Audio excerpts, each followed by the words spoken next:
ఉంటాడు. ఈ బిల్డింగ్ పైననే చాలా ఈజీగా ఒకసారి ఇక్కడ చూడొచ్చు విజువల్, ఎంత డిస్టెన్స్ లేదు, ఇక్కడ నుంచి దూకి మరి వచ్చి హత్య చేశాడని కూడా తెలుస్తుంది. క్రికెట్ కిట్ కొనుక్కోవాలి, బ్యాట్ కొనుక్కోవాలి, బేకరీ ఐటమ్స్ కొనుక్కోవాలంటూ కూడా రెగ్యులర్గా రావడం, వాళ్ళ తమ్ముడితో ఆడుకోవడము, ఏ టైంకి తల్లిదండ్రులు బయటికి వెళ్తారు, ఇవంతా కూడా తెలుసుకొని అదే పనిగా ఒక రెక్కి నిర్వహించారనే చెప్పొచ్చు. ప్రీ ప్లాన్గా కూడా ఒక స్క్రిప్ట్ని రాసుకోవడం, ఆ స్క్రిప్ట్ బేస్ చేసుకొని అతను లోపలికి రావడం, ముందు ఇంటికి రావాలి, డోర్ ఎలా ఓపెన్ చేయాలి, లోపల లాకర్ ఎలా ఓపెన్ చేయాలి, డబ్బులు ఎలా తీసుకోవాలంటే ప్రీ ప్లాన్డ్గానే అతను రావడం జరిగింది. ఇన్సిడెంట్స్ కూడా చూడొచ్చు. చాలా 4th ఫ్లోర్లో మైనర్ బాల్తో పాటు వాళ్ళ తల్లిదండ్రులు ఇక్కడనే ఉంటారు. 2 అక్కలు, వాళ్ళ తల్లి కూడా సెక్యూరిటీ సూపర్వైజర్గా కూడా పనిచేస్తూ ఉంటుంది.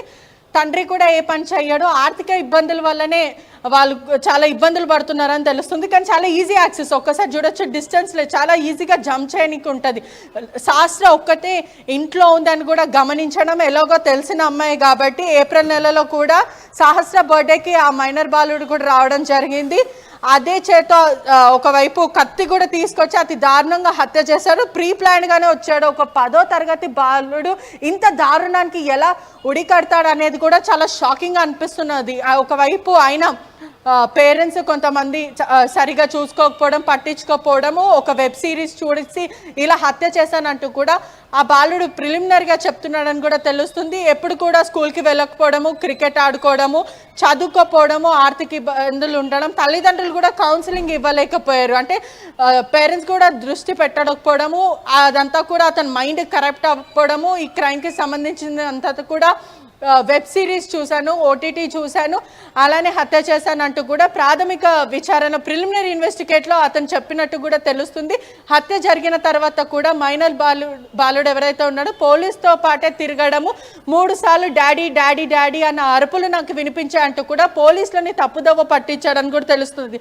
చాలా తెలివిగా పోలీసులను కూడా తప్పుదోవ పట్టించే ప్రయత్నం చేశాడని కూడా తెలుస్తుంది. ఏదైతే ఈ ఇంట్లోకి ఏ విధంగా డోర్ని ఓపెన్ చేయాలి, ఎలా లోపలికి వెళ్ళాలి, ఎలా జంప్ చేయాలి, అడ్డొస్తే ఏం చేయాలి, డోర్ని ఎలా ఓపెన్ చేసుకోవాలి, లోపలికి ఎలా వెళ్ళాలి అంటూ కూడా ఇదంతా ప్రీ ప్లాన్గా ఒక లెటర్ రాసుకోవడము, అదే కాకుండా ఒక సాఫ్ట్వేర్ ఇంజన్కి వర్క్ ఫ్రమ్ హోమ్ ఉండడము, వెంటనే ఈ అంతా కూడా నక్కి దాక్కోవడము, ఇదంతా కూడా అతను అనుమానం వ్యక్తం చేయడము, ఆ సాఫ్ట్వేర్ ఇచ్చిన క్లూ బట్టే పోలీసులు కూడా ఛేదించారు, అతన్ని ఇంటరాగేట్ చేశారని కూడా తెలుస్తుంది. ఒకవైపు అతనితో పాటు ఇంటికి కత్తి తీసుకెళ్లడము, ఆ కత్తిని కూడా శుభ్రంగా క్లీన్ చేయడము, రక్తం మడుగులు ఉన్న బట్టలంతా కూడా సజ్జపైన అటుకుపైన దాచిపెట్టడము, అదే కాకుండా తల్లిదండ్రులు కూడా అసలు ఏమాత్రం కూడా గమనించకపోయలేరని కూడా తెలుస్తుంది. పోలీసులు కూడా అసలు వాళ్ళ తల్లిదండ్రులకు తెలుసా ఇతను హత్య చేసి వచ్చాడనే విధంగా కూడా అనుమానాలు వ్యక్తం అవుతున్నాయి. తల్లిదండ్రులు తెలిసి పోలీసులకి దాచిపెట్టి ఉంటారా, లేకపోతే ఇంకేదైనా కోణం ఉందా అనే విధంగా కూడా పోలీసులు దర్యాప్తు చేస్తున్నారు. ఖచ్చితంగా ప్రతి దానికి కూడా పోలీసులు ఆన్సర్ చేయడానికి రెడీగా ఉన్నారు. రాష్ట్ర వ్యాప్తంగా అంతా కూడా సెన్సేషనల్ అయింది ప్రస్తుతం ఈ కేసు. మిషన్ చోరీ కాస్త మిషన్ థ్రెఫ్ట్ కాస్త మిషన్ మర్డర్గా మారింది.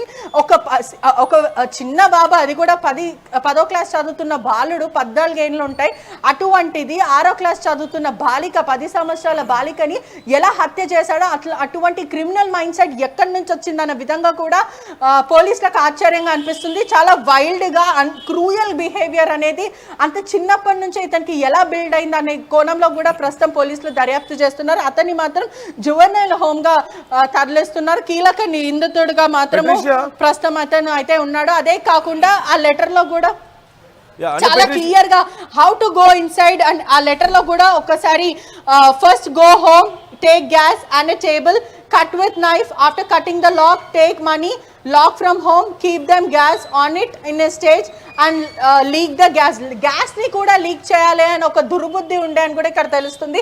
చాలా క్లియర్ గా థ్రెఫ్ట్ మిషన్ డన్, వచ్చి రాని ఇంగ్లీష్తో కూడా అతను లెటర్ రాసుకోవడం, ఎక్కడ మర్చిపోతాడు అనుకున్నాడా, లేకపోతే మిషన్ని ఎలా అప్లికబుల్ చేయాలి అనుకున్నాడా, ఏదో క్లియర్గా రాసుకొని ఆ లెటర్ తీసుకెళ్ళి మరి అతి దారుణంగా సహస్య చూసింది అని ఒక ఉద్దేశంతోనే దాదాపు 25 సార్లు పొడిచి అతి దారుణంగా హత్య చేసి ఒకవైపు పోలీసులు అడుగుతున్నప్పటికీ కూడా తప్పించుకునే ప్రయత్నం, అంటే పోలీసులను కూడా తప్పుదోవ పట్టించి, అంటే నేను డాడీ డాడీ అని అమ్మాయి అరిచింది నేను విన్నాను కానీ నాకు తెలియదు అంటూ కూడా ఇలా తప్పుదోవ పట్టించే ప్రయత్నం అయితే చేశారు. ప్రస్తుతం అతన్ని మాత్రము జువెనైల్ హోమ్కి తరలించారు. పోలీసులు కూడా అనేక ప్రశ్నలు కోణంలో అన్నింటిలో క్వశ్చన్స్ రేజ్ అవుతున్న పరిస్థితి అయితే కనిపిస్తుంది. మొదట చూసుకుంటే 5 రోజుల పాటు ఎక్కడ కూడా సీసీటీవీ ఫుటేజ్ కానీ ఎక్కడ కూడా టెక్నాలజీకి సంబంధించిన ఎవిడెన్స్ అయితే ఎక్కడ టెక్నికల్ ఎవిడెన్స్ దొరకలేదు. కానీ ఏదైతే హ్యూమన్ ఇంటెలిజెన్స్ ద్వారా, అంటే ఎవరైతే ఆ సాఫ్ట్వేర్ ఇచ్చిన సమాచారం మేరకే అక్కడ బాబుకి సంబంధించిన బాబు పేరెంట్స్ కానీ ఇటు ఈ పాప పేరెంట్స్ కానీ ఎవరు అసలు వాళ్ళు ఎక్కడున్నారు, ఇప్పుడు వాళ్ళ కండిషన్ ఏంటి, అలాగే ఇప్పుడు ఆ ఇంట్లో కింద పై ఉన్నటువంటి అంతస్తుల్లో కానీ ఉన్న వాళ్ళ పరిస్థితి అంటే వాళ్ళు ఏమంటున్నారు? ఈజ్ దర్ ఎనీ పాసిబిలిటీ, మీకు అవకాశం ఉందా అక్కడ ఉన్న వాళ్ళతో మాట్లాడడానికి, కింద ఉన్న వాళ్ళు కానీ లేదంటే బయట అక్కడ చుట్టుపక్కల ఉన్న వాళ్ళతో కానీ మాట్లాడే అవకాశం ఉందా? అండ్ వాళ్ళ పేరెంట్స్ పరిస్థితి ఎలా ఉంది ఇప్పుడు? శాస్త్ర కుటుంబ సభ్యులు మాత్రం ప్రస్తుతము తన అంత్యక్రియలు చేయడానికి ఊరికి వెళ్ళిపోయారని కూడా తెలుస్తుంది. ఏదైతే బాబు అంతకుడు కుటుంబ సభ్యులు మాత్రము పోలీస్ స్టేషన్లో ప్రస్తుతం అయితే ఉన్నారు. స్థానికంగా అందరు కూడా షాక్లో ఉన్నారంటే, ఒక చిన్న బాబుకి ఇక్కడ మాతో పాటే ఆడుకున్న వ్యక్తి ఎప్పుడు ఇక్కడనే ఆడుతుంటాడు, బ్యాట్ బాల్ స్కూల్కి సరిగ్గా వెళ్ళడు, బ్యాట్ బాల్ క్రికెట్ పైన అతనికి చాలా ఇంట్రెస్ట్ ఉందంటూ కూడా స్థానికులు చెప్తున్నారు. అదే కాకుండా ప్రస్తుతం స్థానికులు అందరూ కూడా భయప్రాంతులకు గురైన సిచ్యువేషన్, అంటే ఒక 10వ క్లాస్ చదువుతున్న బాలుడికి ఇంత మైండ్ సెట్ రావడం ఏంటి, అది కాక మిషన్ థ్రెఫ్ట్ కాస్త మిషన్ మర్డర్గా ఎలా మారింది, అతను ఆ పాపని ఎలా చంపాలనుకున్నాడంటూ కూడా అనుమానాలు వ్యక్తం అవుతున్నాయి. అదే కాకుండా ప్రస్తుతం స్థానికంగా అందరినీ కలిచివేస్తున్న సిచ్యువేషన్ అనే చెప్పొచ్చు. ఇక్కడ పిల్లలు కూడా అందరు ఇక్కడనే ఆడుకుంటుంటారు. అదే ఏజ్కి ఒకసారి మనం ఇక్కడ షూస్ కూడా చూడొచ్చు, అదే ఏజ్కి సంబంధించిన పిల్లలు కూడా అందరూ ఇక్కడనే ఉంటారు. ఎవరు కూడా ఇంత గమనించలేకపోయాము. ఎంతసేపు కుటుంబ సభ్యుల పైన అనుమానం, సొంత తండ్రి పైన కూడా పోలీసులు అనుమానం వ్యక్తం చేశాడు. ఎందుకంటే మొదట చూసింది తండ్రే కాబట్టి తండ్రి ఏదన్నా దీంట్లో మ్యానిపులేట్ చేసే ప్రయత్నం చేస్తున్నాడు అన్న విధంగా కూడా సొంత తల్లిదండ్రులని, సొంత ఫ్యామిలీని కూడా అనుమానం వ్యక్తం చేశారు. అటువంటిది ఆ బాబు చంపిన తర్వాత కూడా, మైనర్ బాలుడు చంపిన తర్వాత కూడా ఏం తెలియనట్టు పోలీసులకి డాడీ డాడీ డాడీ అని 3 సార్లు అరిచిందంటూ కూడా గత 5 రోజుల నుంచి కూడా ఆ బాలుడు పోలీసులతోనే తిరగడం, ఇదంతా కూడా వాళ్ళతోనే ఉండడం, కేవలం కొత్త బట్టలు, బ్యాట్ బాల్ కొనుక్కోవడానికి, కిట్ కొనుక్కోవడానికి, బేకరీస్కి తిరగడానికి మాత్రమే ఈ హత్య చేశాడని తెలుస్తుంది. కానీ మిషన్ థ్రెఫ్ట్ కాస్త ఎందుకు మిషన్ మర్డర్ అవ్వాల్సి వచ్చింది, అతనికి ఉన్న క్రిమినల్ మైండ్ సెటే ప్రస్తుతం క్వశ్చన్ మార్క్గా మారింది. అంటే మర్డర్ మిస్టరీ మాత్రం వీడింది కానీ అనేక క్వశ్చన్స్ వస్తున్నాయి. మొదట ఏదైతే పోలీసులు ఎవరైతే సాఫ్ట్వేర్ ఇంజనీర్ చెప్పాడో అతను ఇప్పుడు ఎందుకు చెప్పాల్సి వచ్చింది, 5 రోజుల నుంచి కూడా పోలీసులు విచారిస్తున్నప్పటికీ కూడా ఎందుకని అతను చెప్పలేకపోయాడు, అదొకటి. ఇంకోటి, ఇక్కడ సీసీటీవీ ఫుటేజ్ లేకపోవడం, చాలా అనేక ఇబ్బందులు కనిపిస్తూ ఉన్నాయి. ఒకసారి మనము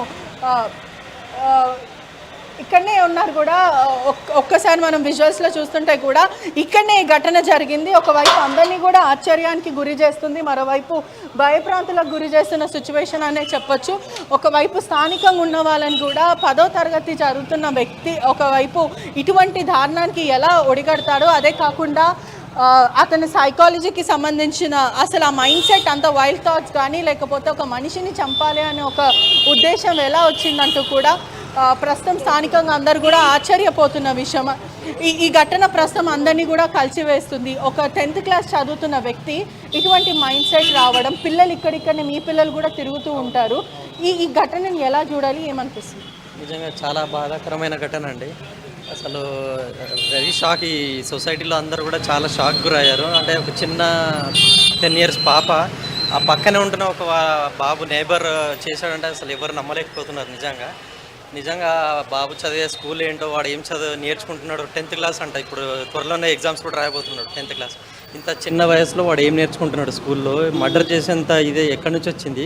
ఈరోజు నేను న్యూస్ పేపర్లో చూశాను, అతను ఆ స్కెచ్ ఏదైతే వేస్తాడో అది నెట్ఫ్లిక్స్ సిరీస్, టీవీ సిరీసెస్లో ఏదో చూసి అది ఫాలో అయ్యి ఏదో చేశాడంట. అది న్యూస్లో పేపర్లో చూశాను. So even I don't understand వాళ్ళ పేరెంట్స్ కానీ వాళ్ళ పెంపకంలో ఏమన్నా ఫాల్ట్ ఉందా అనేది నిజంగా ఆలోచించాల్సిన విషయం. What ever reason it is, but చాలా నష్టం అయితే జరిగిందండి. వాళ్ళ పేరెంట్స్, వాళ్ళ ఫ్యామిలీ వాళ్ళు ఎలా తట్టుకోగలుగుతారో ఇంకా నాకు అర్థం కావట్లేదు. But really unfortunate incident which should be avoided actually. ఇది చాలా బాధాకరమైన విషయం నిజంగా. అంటే పావర్టీ ఒకటి, వాళ్ళ తల్లిదండ్రులు కూడా ఆర్థిక ఇబ్బందులు అంటున్నారు. కానీ సాధారణంగా చూస్తే అందరు కూడా చాలామంది మిడిల్ క్లాసే ఉంటారు. ఒక ఆర్థిక ఇబ్బంది వల్ల అతని మైండ్ సెట్ ఇట్లా మారడం అంటే దాని మీద ఏమంటారు మీరు? అదే అనుకుంటున్నాండి. వాళ్ళ ఫాదర్ ఎవరు అన్ఎంప్లాయిడ్ అని కూడా న్యూస్లో వచ్చింది, పేపర్లో చదివాను. మేబీ వాళ్ళ అన్ఎంప్లాయ్మెంట్ వల్ల బాబు అడిగింది ఇప్పించకపోవటం వల్ల అదొక రీజన్ అయి ఉండొచ్చు. అండ్ వాళ్ళ పెరిగిన సొసైటీలో అంటే ఆ క్రమశిక్షణ లేకపోవడము, వాళ్ళ పెరిగిన సరౌండింగ్స్ అదంతా చూస్తుంటే బాబుకి అంత మెచ్యూరిటీ లేనట్టుగా అండ్ కంట్రోల్డ్ గ్రోత్, ఒక కంట్రోల్డ్ సొసైటీలో పెరిగినట్టుగా అనిపించట్లేదు. డెఫినెట్లీ ఇది something need to be taken care of very seriously. అంటే because he's a minor, even courts కూడా ఏం చేయలేదు. ఐ నో దట్ జువెనైల్ కింద కన్సిడర్ చేసి తను మేబీ ఒక 6 months సంథింగ్ అలా ఉండి మళ్ళీ రిలీజ్ చేసేస్తారు. But really the very big losses for their family. పాప వాళ్ళ మధ్యకాలంలో పిల్లలని ఒంటరిగా పంపించాలంటే కూడా తల్లిదండ్రులకి భయపడుతున్న సిచ్యువేషన్ అనిపిస్తుంది. అది పిల్లలే ఇలా ఒక 10వ క్లాస్ చదువుతున్న వ్యక్తి 10 సంవత్సరాల బాలికను చంపేయడం అనేది కూడా చాలా షాకింగే అని చెప్పారు. రియల్లీ చాలా షాకింగ్ అండి. మేము ఎవరు కూడా మేము నియర్ బై ఉంటాం. మేము పిల్లలు తిరుగుతూ ఉంటారండి, చాలామంది ఆడుకుంటూ ఉంటారు. చిన్న గల్లీస్ ఉన్నాయి కదా, పిల్లలు యూజువల్లీ ఈవినింగ్ టైమ్స్లో స్కూల్ అయిపోయాక ఆడుకుంటూ ఉంటారు. అందరూ మన ఫ్యామిలీ అని కదా, ఎవరైనా అన్ని సొసైటీస్లో. సో అలాగే సేమ్ వే అలా ఇక్కడ కూడా జరిగింది. కానీ రియల్లీ ఆ రోజు మండే రోజు పేరెంట్స్ లేని టైంలో వచ్చి ఇలా చేయడం అనేది రియల్లీ వెరీ డిస్టర్బింగ్ యాక్ట్ అని చెప్పొచ్చు. I think I request the police department or whatever it is to consider very seriously and whatever చట్టాలలో కొన్ని మార్పులు తెచ్చి కొన్ని శిక్షలు, ఈవెన్ జువెనైల్ అయినా కూడా he should not be easily left out. ఇప్పుడు అతనికి ఈజీగా వదిలేస్తే సేమ్ సిచ్యువేషన్ వాళ్ళ ఫ్రెండ్స్ నేర్చుకోవచ్చు. సో సంథింగ్ సీరియస్లీ కన్సిడర్ చేసి శిక్ష అయితే వేయాలండి డెఫినెట్లీ. ఇలాంటి సంఘటన జరగడం చాలా బాధాకరం మేడం. ఎవరికైనా పేరెంట్స్ అనేది పిల్లల్ని అల్లారుముతో పెంచుకుంటాం, కానీ ఇట్లా సడన్గా చూసాక తండ్రి ఎంత ఘోషపడాలో అది అందరికీ చూసినాం మనం. అబ్బాయి 10th క్లాస్లో ఉండి ఇలాంటి దానికి పొరబడిందంటే అబ్బాయి యొక్క ఫ్యూచర్ ఏంటి, అబ్బాయి మ్యాచ్యూరిటీ ఏంటి, అసలు ఏం చదువుకుంటున్నారు పిల్లలు, స్కూల్ ఏం చెప్తారు, వాళ్ళ తల్లిదండ్రులు ఏం నేర్పిస్తారు, దానికి ఇలా చెప్తే ఎలా అవుతుంది, సొసైటీ ఏమైపోద్ది. నేను ఫ్యూచర్లో కూడా పిల్లలు ఆ అబ్బాయికి ఇలా చేసినందుకు శిక్ష కరెక్ట్గా పడియాలి. ఏదో జోనల్ అని చెప్పేసి ఏదో మామూలుగా తీసుకుపోయి జైల్లో పెట్టడం, జడ్జ్ చేయడం, కోర్టు చేయడం, తర్వాత చేయడం కూడా కరెక్ట్ కాదు. దీనికి నెక్స్ట్ టైం ఎవరు చేయకుండా పోలీసు వాళ్ళు డిపార్ట్మెంట్ కానీ ఎవరు కానీ గట్టి శిక్ష ఇవ్వాలి, అబ్బాయికి ఇచ్చి చేస్తే బాగుంటుంది, అందరు సొసైటీకి బాగుంటుంది. ఇదంటే నెక్స్ట్ సొసైటీలో మళ్ళీ పునరావృతం కావద్దు. ఇది కాకుండా సరైన శిక్ష వేయాలని పోలీస్ డిపార్ట్మెంట్ వాళ్ళను, కలెక్టర్ గారిని, ప్రతి ఒక్కరిని నేను కోరుకుంటున్నాను. ఇలాంటివి మళ్ళీ కావద్దు, పునరావృతం కావద్దు. ఈ ఘటన గురించి ఏం చెప్తారు? ఇప్పుడు అమ్మాయిని ఆ విధంగా చంపటం అంటే చాలా చట్టరీత్యా నేరం అండి. అందులో చిన్న పిల్లోడు అంత మొండి వైఖరిగా అంత గాయాలతోటి చంపటం అనేది చాలా బాధాకరం. ఇది ల్యాండ్ ఆర్డర్ ప్రకారంగా అతన్ని గట్టిగా శిక్షించాలంటే దానికి ఒక చట్టం ప్రకారంగా ఏ విధంగా ఇప్పుడు చంపంగాని ఎమ్మటే చంపమని అనట్లే, కానీ మళ్ళీ ఇతను ఎదిగిన తర్వాత ఈ లక్షణాలతోటి ఇంకా కొంతమందికి ఏం చేస్తాడో అర్థం కాని విషయం కదా. అది చట్టం ఆలోచించేసి దీనికి పకడ్బందీ నిర్ణయం చేయాలి. ఇంకా జరగబోయే భవిష్యత్తు ప్రకారంగా ఎన్నో సమస్యలతోటి ఇదంతా చట్టం ఒక రకంగా చేయాలనేది కోరుకుంటున్నాను. ఒకసారి ప్రస్తుతం కూడా అందరు కూడా పిల్లల తల్లిదండ్రులైనా చెప్పొచ్చు. ఇప్పుడు అంతా కూడా వీళ్ళందరూ కూడా 10వ క్లాస్, 6వ క్లాస్, 7వ క్లాస్ చదువుతున్న తల్లిదండ్రులు వీళ్ళందరూ కూడా మా పిల్లలని రోడ్డు పైన పంపించాలంటే కూడా భయప్రాంతులకు గురైన సిచ్యువేషన్ అనే చెప్పొచ్చు. వీళ్ళందరూ కూడా ఒక పేరెంట్ తండ్రిగా నాకు తెలుసు ఆ కొడుకుని కానీ లేకపోతే కూతుర్ని కోల్పోతే ఎంత బాధగా ఉంటుంది. ఎదిగిన పిల్లలు మన చెయ్యి దాటిపోతే ఒకవేళ ఇటువంటివి ఏమైనా జరిగితే ఆ బాధ మా కడుపుకోతని కూడా ఎవరు మిగిలించలేరు అంటూ కూడా ఆ తల్లిదండ్రులు కూడా ఇక్కడ ఉన్న వాళ్ళందరూ కూడా అదే చెప్తున్నారు. గత కొన్ని రోజుల నుంచి కూడా 5 రోజుల నుంచి కూడా మాకు సరిగ్గా నిద్రలు పట్టట్లేదు. ఈ ఘటన జరిగినప్పటి నుంచి కూడా మా పిల్లలని బయటికి పంపించట్లేదు, చాలా భయంగా ఉంది. పిల్లలు ఇట్లాంటి మైండ్ సెట్తో ఎలా ఉంటున్నారంటూ కూడా చెప్తున్నారు. అదే కాకుండా ఒక్కసారి మనం ఈ కాలనీ అంతా చూస్తుంటే కూడా విజువల్స్లో ఎక్కడా కూడా సీసీటీవీ ఫుటేజ్ అంటే ఏదైతే కెమెరాస్ లేని పరిస్థితి అయితే కనిపిస్తుంది. ఒకవైపు ఇక్కడ చూడొచ్చు కూడా చాలా అడ్డుగా కెమెరాస్ ఉన్నాయి. కెమెరాస్ లేకపోవడం వల్ల కూడా ఛేదించలేకపోయారు ఈ కేసుని కూడా. టెక్నికల్గా అని కూడా తెలుస్తుంది. ఇదంతా కూడా ఖచ్చితంగా ప్రతి ఇంటి వద్ద కూడా కెమెరాస్ పెట్టుకునే థాట్ ఉండాలి. ఎందుకంటే ఎప్పుడు ఎక్కడ ఏ ఆపద వస్తుందో ఎవరు కూడా చెప్పలేరు. అటువంటిది ఇంటి ముందు కెమెరాస్ ఇన్స్టాల్ చేసుకోవడం కూడా అది సేఫ్టీ కిందనే వస్తుంది అంటూ కూడా అనేక పోలీసులు అనేక సార్లు డ్రిల్స్లో చెప్పిన పరిస్థితి అయితే కనిపిస్తుంది. ప్రస్తుతం మాత్రం ఈ ఇన్సిడెంట్ అందరినీ కూడా కలిచివేస్తుంది. ఇంత దారుణంగా విచక్షణ రహితంగా అతి దారుణంగా దాదాపు 20 నుంచి 25 సార్లు కత్తిపోట్లు పొడవడం ఏంటి అనేది కూడా షాకింగ్గా ఉంది.